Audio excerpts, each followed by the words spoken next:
Hey folks, it's Lori Hollander. Bob Hollander here.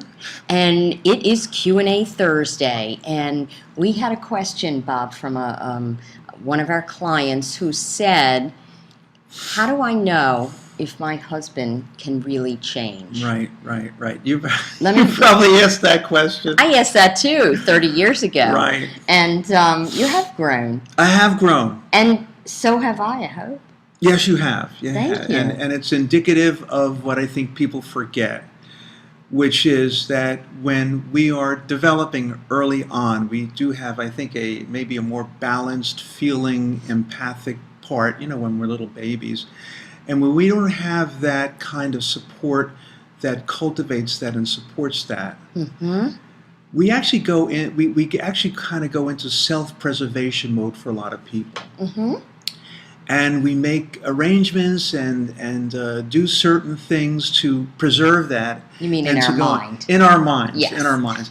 And a lot of times what I see in counseling is that self-preserved real self tends to come out, almost like a Rumpelstiltskin effect. Yeah. And all the things that they thought they were, which was really a defending against maybe being their true self, those defenses break down and their real self comes out, that empathetic self, and it really does wonders for a relationship and for one's own life.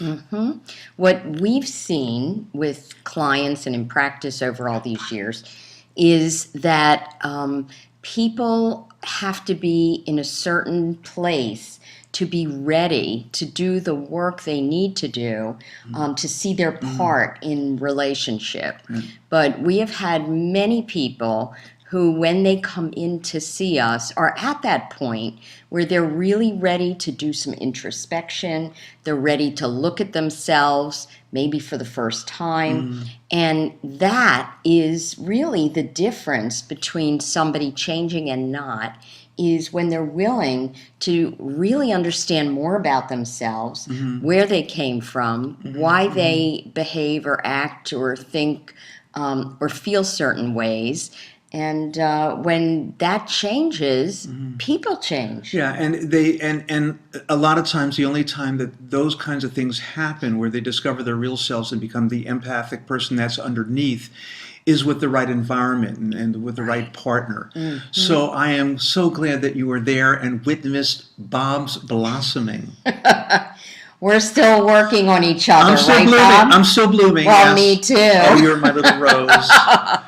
Sometimes. We continue working on each other, Yes, folks. all Even the after time. 30 years, it doesn't stop. No. But it's difficult work, but it's the best work you'll ever do. And a lot of times it's through conflict where the real feelings come out if you let it play out the way it should. Yes. All right. Questions to info@relationshipswork.com, and we would be very happy to answer them on Q&A Thursdays. Okay? Take care, folks. Bye. Bye.